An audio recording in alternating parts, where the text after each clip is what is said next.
Tomu bange barakeni tunya. Tomu bange barakeni tunya tambang koi barakeni tunya. Tomu bange barakeni tunya. Tomu bange jene bagonte barakeni tunya. Tomu bange tunya Maria barakeni tunya. Tomu bange.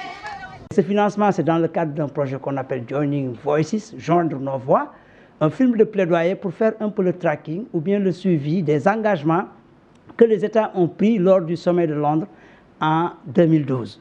Et ces engagements étaient relatifs un peu à l'amélioration de la planification familiale, qui est une stratégie qui sauve des vies. Le projet Joining Voices nous a financé pour démontrer un peu ce que la société civile a contribué pour l'atteinte des résultats suite aux engagements de FP 2020.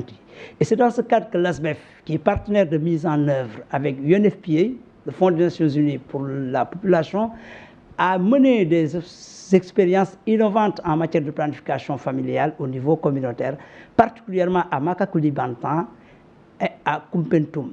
Et cette stratégie consistait à créer la demande, mais aussi à offrir des services à base communautaire en planification familiale.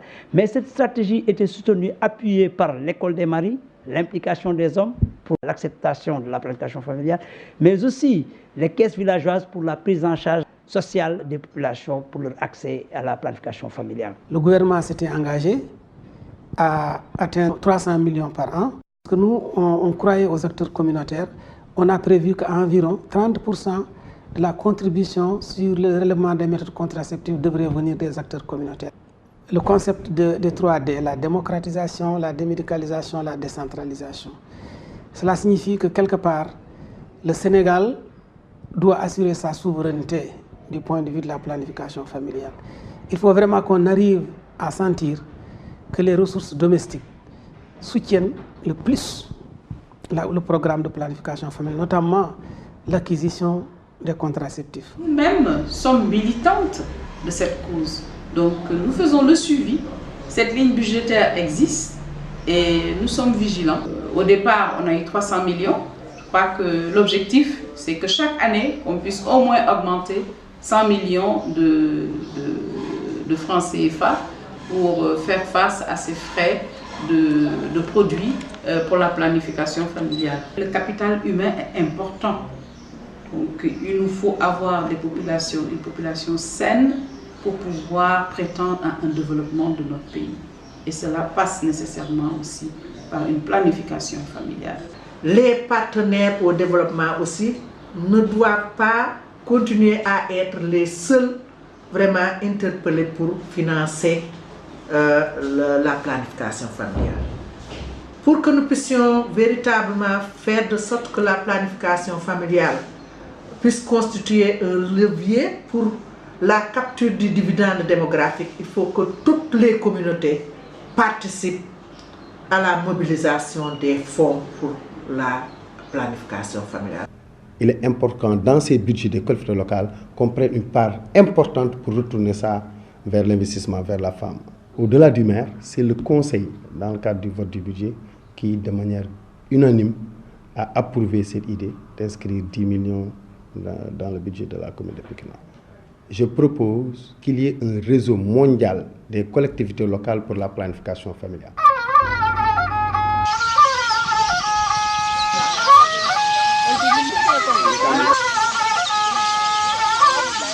Depuis ñu indi planning bi dañuy noppal nañ lool ngala tentum baake ngandi ngo susundi wati mendiata nyi ngabondi yo ole mu mkema amambata ordonnance sangola nata to do ko la naye ko do men soto nanata mbasan na domor fenkendola ninke mani ndingolun sadomo ni sasa fani nyimalla ni se mpare mendiata nyi betay xam-xam bi mu ngi def ci góor ñi mu ngi def ci góor ñi jigéen ñi xam nañu ba pare waaye def na ci góor ñi parce que da ngay dégg ñeneen góor di wax ne léegi dañuy bëgg a rëy biiru jigéen yi yëpp bul kenn amati doom. amul benn góor bi nga xamante ne mun nga toog si jàkkaarloo ak man di naan sama jigéen sama jabar bi mu amee doom mun naa xaar ba 2 ans du ma tëdd ak moom. parce que comme suñu jabar yi mënuñ leen bàyyi tranquille ñuy nàmpal seen doom yi kon man damay conseiller sama morom góor yi ñu bàyyi seen jabar yi di dem def planification. ci kees bi planning familial bi nga xam ne mooy jàppale jigéen ñi ñu encouragé ci jigéen ñi képp ku fi am doom danañ la jàppale amul fay amul dara ba nga mën a def planning familial nga jàppale sa bopp jàppale sa jëkkër am wérgu yaram ci sa yaram ndaxte njur bu teglantoo bi dafa metti léegi bëtiti nit ñi yëpp dañu oyof.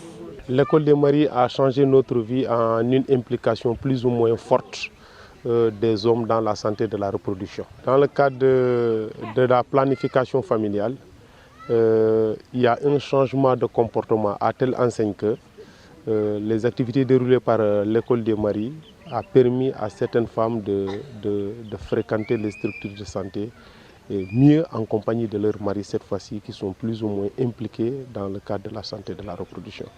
Donc ce n'est plus laisser la femme se rendre au district, mais c'est de prendre la main de la femme et partir avec elle. Donc on note ici un véritable changement de comportement qui dans le passé était tout à fait un tabou. Les guides religieux, les hommes de coutume sont souvent invités. Donc cette confrontation des idées font que ceux qui utilisent l'islam comme étant un facteur de blocage de la planification familiale se sont rendus compte qu'effectivement ça n'a pas sa raison d'être.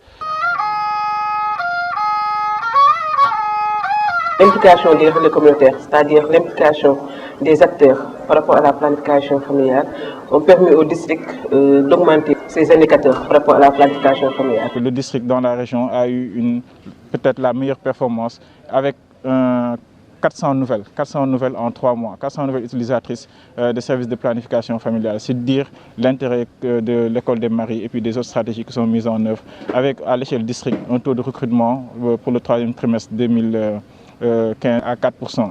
Maintenant, la prévalence contraceptive aujourd'hui au niveau du district, comme j'ai dit en 2012, elle était de 4%. On avait un objectif pour 2015 de 8%. Là déjà à T3 2015, on a dépassé cet objectif avec une prévalence contraceptive au niveau du district de 12%. Makoulibantan a pu avoir quand même un taux de prévalence contraceptive donc assez conséquent de l'ordre de 8,31% donc pour le 2e trimestre de 2015. Et quand on sait que nous venons de loin, parce que le district avait un taux de prévalence contraceptive de 0,8% dans les années 2012-2013. L'un des gros défis de la société civile, selon mon point de vue, est de faire vraiment le plaidoyer pour les textes d'application de la loi SR qui a été votée depuis 2005, qui permettront réellement de repositionner la planification familiale. Aujourd'hui, nous savons que la santé est une compétence décentralisée et que les maires ont un rôle à jouer. Également, il y a le secteur privé. Le défi, c'est que nous demandons aux États de soutenir la société civile qui doit être le fer de lance de toute cette programmation, mais que leur soutien soit effectif et que selon les engagements qu'ils avaient pris, qu'ils puissent nous accompagner. Parce qu'aujourd'hui, ce qui se passe, entre 25 et 30% de femmes qui devraient avoir accès à ce processus n'y ont pas accès du fait de leur éloignement, ou en tout cas surtout dans le milieu rural, où l'accès à la planification est assez difficile. Alors nous, ASBEF, Association sénégalaise pour le bien-être familial, si nous sommes reconnus d'utilité publique, ça nous permettra d'avoir des coudées beaucoup plus franches pour faire le plaidoyer et sensibiliser les couches vulnérables que sont les femmes en général, mais essentiellement les femmes dans le milieu rural.